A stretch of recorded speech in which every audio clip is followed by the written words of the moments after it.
So, hello guys, good morning. So, mayroon tayong share sa inyo. So, napapansin nyo ba yan guys? Yung nasa loob na yan. Yan. Tubig yan guys, tubig. So, napapansin nyo yan? Tubig. Ayan.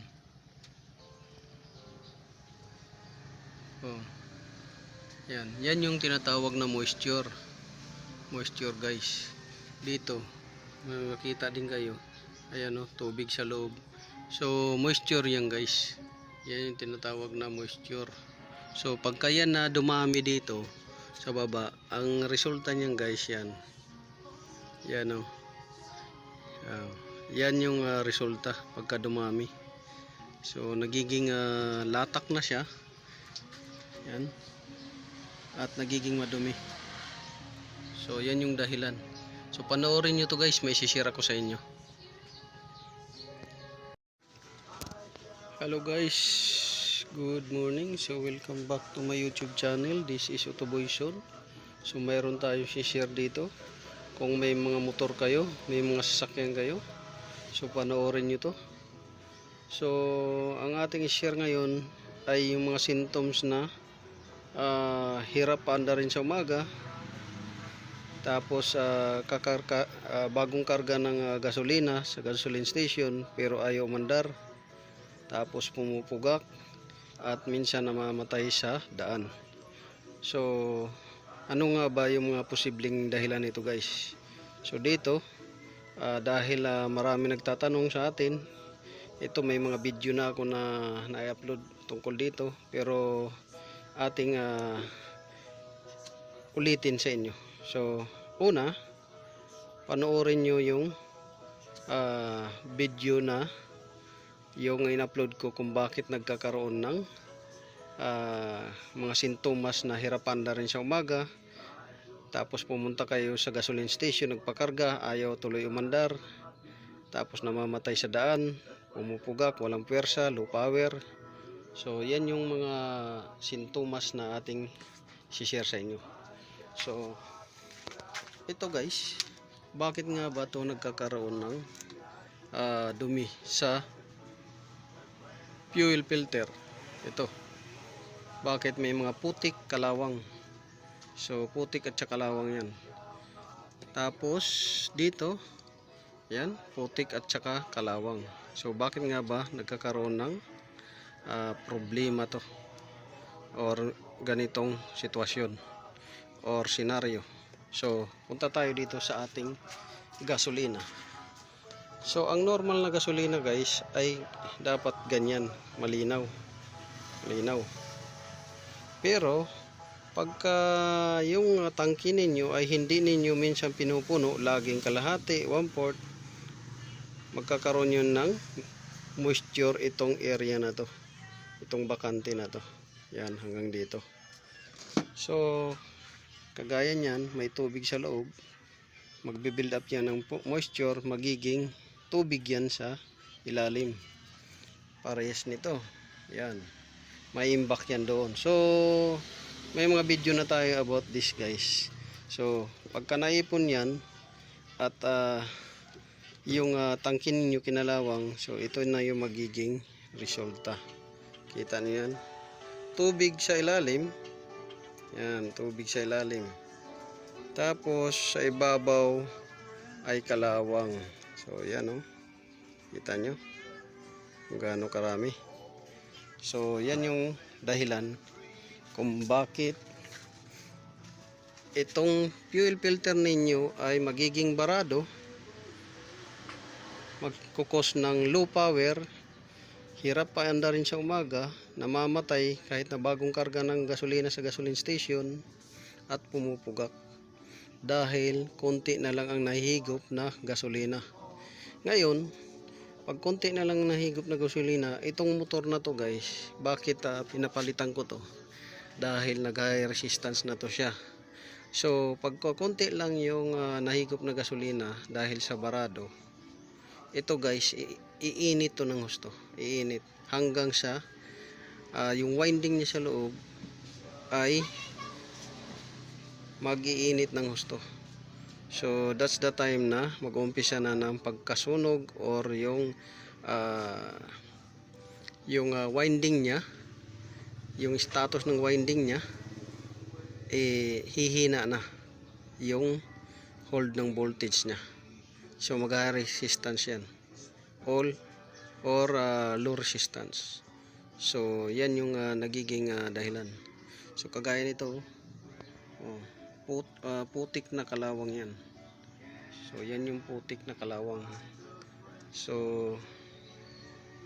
yan yung dahilan kung bakit nakaka-experience kayo ng sintomas na hirap andar rin sa umaga, pumupugak, low power, ayaw mandar, bagong karga gasolina, ayaw mandar, dahil itong mga dumi na to na galing sa moisture ng tangke at nagiging kalawang siya at putik. So yan, kaya pinapalitan natin yan. Tapos bakit pati injector guys? So ito kasi hindi to 100% na masasala niya, may nakakaligtas yan na tubig at dumi. So ang tubig at dumi papasok dito sa injector, fuel injector. Pagka pumasok dyan, overnight parking ninyo, may tubig yan sa loob, kakalawangin, mag-high resistance yung solenoid nito, winding, at hihina na rin yung buga niya dahil hindi siya mag-open or mag-close or magma-malfunction na siya. So pati ito papalitan natin, gawa ng pumasok na yung dumi dito, tubig at saka yung kalawang. So yun, sana nakakuha kayo ng konting kalaman dito guys sa ating share na video. So this is Otoboyson. Maraming salamat. Don't forget to like, share, subscribe my YouTube channel Otoboyson. Kung nagustuhan niyo ito guys, thumbs up naman dyan at paki-subscribe. So panoorin yung mga video na ating sinare sa inyo guys. Marami pang video na sinare natin sa inyo na makakuha kayo ng idea. So once again, this is Otoboyson. God bless you all. Hello guys, good morning. So welcome back to my YouTube channel. This is Otoboyson. So ngayon guys, magsishare ako sa inyo tungkol dito sa gasoline tank ng motor. So malaking bagay to guys na malaman ninyo, dahil ang symptoms nito guys is hirap paanda rin sa umaga. Tapos ang nagiging problema naman sobrang init ng makina. Tapos pangatlo, namamatay sa daan o sa highway habang tumatakbo kayo. Tapos pumupugak-pugak. So ito guys, so kung napapansin ninyo guys, ayan, mayroon siyang kalawang. So kita ninyo, kalawang hanggang sa loob pa yan guys. Yun kikita ninyo. So bakit nga ba nagkakaroon ng kalawang to, itong tangke na to? So dahil sa maraming dahilan guys bakit nagkakalawang tong tangke na to. So yan yung i-share natin sa inyo, at naway mapulutan ninyo to ng kunting kaalaman guys, lalo na sa may mga motor dyan. So panoorin nyo kung bakit nagkakaroon ng kalawang. So ang una, ang kalawang guys ay nanggagaling yan sa moisture. Ang moisture mag-build up ng tubig. So ang tubig, mayroon niyang mga minerals na nagpo-produce ng kalawang. So maraming klaseng kalawang. Mayroong salt rust, mayroong steel rust. So maraming klase. Yun yung salt, yun yung nag-asin-asin na kalawang. So yun yung i-share natin sa inyo kung bakit nagkakalawang nito. So papakita ko muna sa inyo yung condition, ayan, at dito sa kabila, ayan. So yan yun. So kikita nyo, yan grabing kalawang yan, sobra. Sobrang daming kalawang. Ayan. Ayan. So pati dito sa bottom, ayan oh. So kahit na galvanized aluminum yan or aluminum, nagkakalawang din yan. So nagpo-produce pa rin yan ng kalawang. So yun yung share natin sa inyo. So una, kung napapansin ninyo, itong drain dito sa tubig yan. Kung may papasok man na tubig, sa tubig yan siya. Drain yan siya. Ito. Yan, drain ng tubig. Yan o. Kita nyo. Yung butas na yan. Drain ng tubig yan. At tsaka ito. Fumes naman to. Ito sa fumes. So, ang karugtong ng tubo yan, ito. Itong makalawang guys, ito yung sa tubig. Drain ng tubig to. Ito sa fumes. Itong walang kalawang. So, may kalawang, wala. Tubig, fumes ng gasolina. So, dito tayo. So, balik tayo dito sa ating topic. Una, ang nagiging dahilan guys ng moisture or ng pagkakaroon ng kalawang o tubig doon sa natin, tangke, is itong gas tank cap seal. So kung may gas tank cap seal kayo at ito siya ay hindi na nagsisild ng maayos, may posibleng papasok ang tubig, may posibleng magkakaroon ng moisture dahil nakaangat yung seal. Ito. So ito siya, sira na. So isang dahilan to magkakaroon ng kasi pag singaw yung tangke guys, automatic magbi-build up yan overnight ng moisture sa tangke sa loob, lalo na kung hindi puno yung tangke ninyo, halimbawa 1/4, magbi-build up yan ng moisture. Yung moisture na yun mag-i-stay doon sa loob ng tangke hanggang sa kakapit siya, magkakaroon ng kalawang. So yun yung isang dahilan ito. So para makita ninyo kung totoo ba yung sinasabi ko, ayan, kung papansin ninyo, nandun lang sa taas yung maraming kalawang.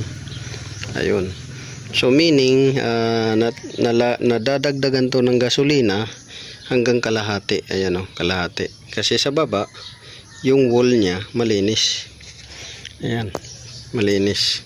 Pero doon sa taas, yan, maraming kalawang. So doon nagbi-build up.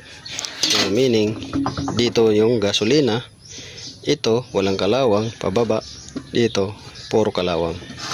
So yun. Yung sa baba naman na yung kulay itim na yun, yun yung kalawang ng tubig, latak niya kumbaga. So tuloy tayo dito naman sa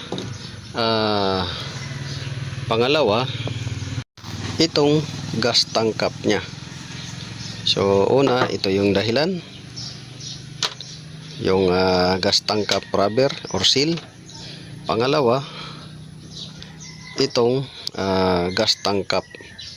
So kung napapansin nyo guys, itong rubber seal na to matigas na.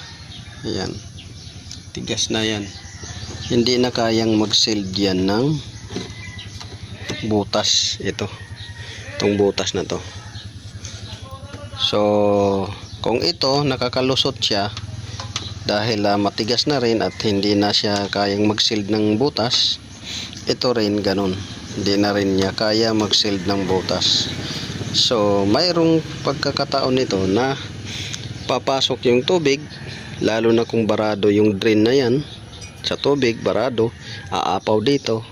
Pag apaw dyan, dahil ayaw nang mag-sealed nito ng maayos yung rubber at saka ito, may tendency siya na makapasok dito dahil mapupuno to,